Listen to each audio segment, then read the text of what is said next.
Hello, I am Tony Silvera, and tonight's devotional is on godly portals or spiritual portals.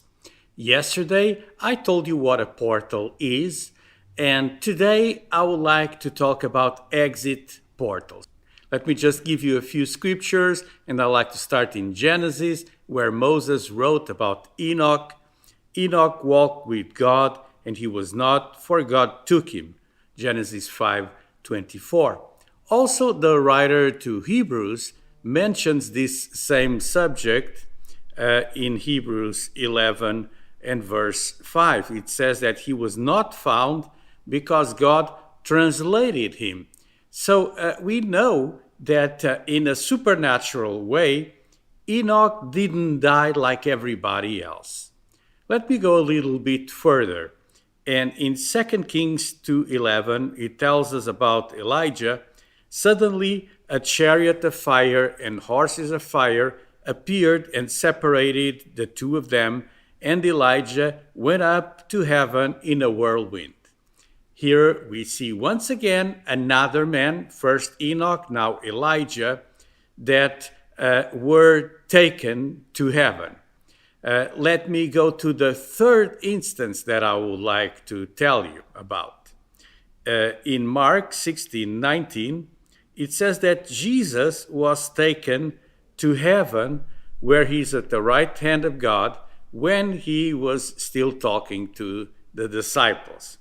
So Enoch walked with God, and he was not, for God took him.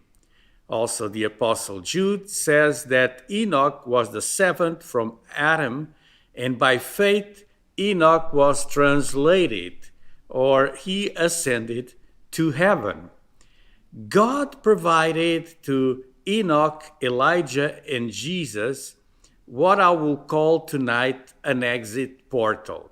There was a godly strategy. God devised a strategy in order to take these three persons out of the earth, and many people witnessed what happened with the three of them. We have written records of it, and these were exit portals. Their bodies were not buried here on earth, but they were taken up to the place we call heaven. In the second book of Kings, I'll read the synodal translation, which is more faithful to the Hebrew language. It says, "There suddenly appeared a chariot of fire and horses of fire, and sundered them both, and Elijah was taken up by a whirlwind into heaven." So Elijah passed a portal. He passed a heavenly portal. The chariots of fire, it's a description from those ancient days, and a whirlwind, it talks about a sudden change in the atmosphere. So there was something visible that looked like a circular whirlwind, and that gap opened in heaven, and that portal provided the way to receive Elijah into a different dimension. We read also that Jesus departed from heaven in the presence of his disciples, and heaven opened up for resurrection 40 days after the resurrection. These are biblical reports. These are written in the Bible.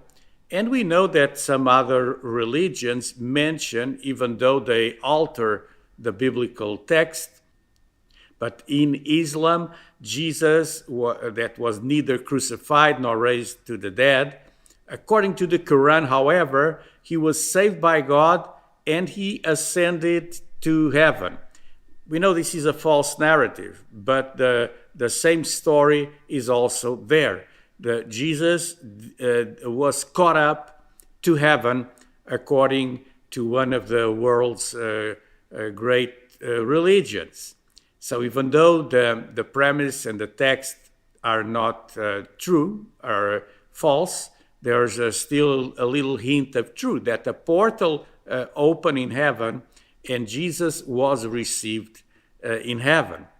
Another episode in the Bible that we called the Transfiguration of Jesus registers another person that is not mentioned previously, but it says that Moses and Elijah appeared on Mount of Transfiguration. This is in Matthew 17, Mark 9, Luke 9. And when they left that place, and the disciples were still talking about it, Jesus said, "Tell the vision to no man." Matthew 17:9. So Jesus calls the transfiguration experience a vision. And the vision is a spiritual glimpse of another reality. So they weren't in that exit portal. They weren't at the portal, at the heavenly portal, but they had the vision. A vision is not material reality, but a supernatural picture by the eyes. We have no doubt, and it's recorded in Deuteronomy chapter 34, verses 5 and 6, that Moses died and he was buried. So Moses didn't ascend to heaven. However, while Jesus was still in the flesh, they had this vision of Moses with Elijah in heaven. Moses probably passed an exit portal after his death, and so they were able to see it in a vision. You know, when we worship God, we are close to Him. In John 4:23-24, it says, "But the hour is coming, and now is, when the true worshippers will worship the Father in spirit and in truth. For the Father is seeking such to worship Him. God is spirit, and those who worship Him must worship in spirit and truth." So when we worship God in spirit and truth, we know that God looks after us. In fact, God seeks all of those that do this. And why does God seek them? Because God wants us to be with Him.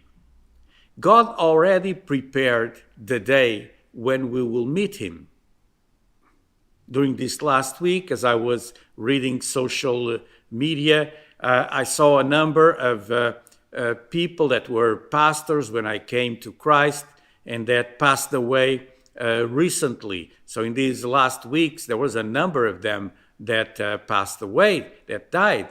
And I know that one day we will be reunited all in heaven, all of those that God seeks. Why? Because God is preparing a place for us. Jesus said, "In my Father's house there are many mansions. If it wasn't so, I will tell you. But I will go and prepare a place for you, so that where I am, you will be also." So there's this place prepared for us.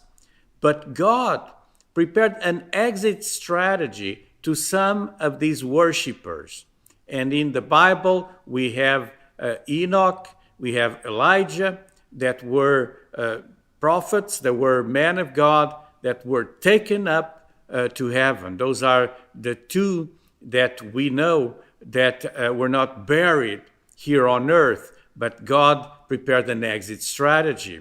Jesus, He was buried, but at the third day, He resurrected. For a period of 40 days, He was with the disciples. And then He ascended to heaven as they were seeing Him going up, just like Elijah, just like Enoch. God prepared an exit portal.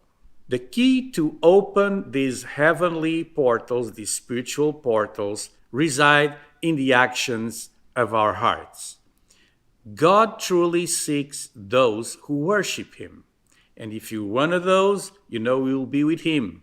The strategy to get there belongs to God, not to us. We just need to do the will of God as we are here on earth, knowing that He prepared an exit strategy for us. talking about exit strategy, and now not truly the subject of portals, but this gives us the principle how God acts and how God prepares things for those who love him. In 1 Corinthians 10:13, talking about temptation, the second part of the verse says, God is faithful, who will not allow you to be tempted beyond what you are able, but with temptation will also make the way of escape, that you may be able to bear it. That's the principle. God cares for you. He prepares a way of escape out of temptation. That's the exit strategy that God prepared for you. And in this world, there are also what I call exit portals, that we see this record in the Bible. These are the known instances that we know about. Probably there is more, we don't know. According to Roman Catholic theology, there were other people, and they say that Mary was also taken, even though there is a place of burial for Mary. So those are things that we don't know if it's in the realm of myth or if they truly happen. But if God did it once, did it twice, did it 3 times, he could probably do it more without us even knowing it. What I would like you to understand tonight is that there are these spiritual portals that I call tonight exit portals, that were doors that were open between our natural world and the third heaven, where the presence of God is, and there's some people that were allowed to pass through those portals. Why is this important? It's important for us to know that these portals exist. There's a purpose for them. Tomorrow, we're going to see one of these portals that open, and Jacob was able to look into the portal. There was like a stairway to heaven, and there were angels coming down and up. The portal allowed these angelical beings to pass through from heaven to earth and forward, back and forward. And we see that Jacob called that place the house of God. So the house of God contains something very special. It's in the house of God that portals are open to heaven. When these portals are open, we can receive special blessings. We can receive a special grace.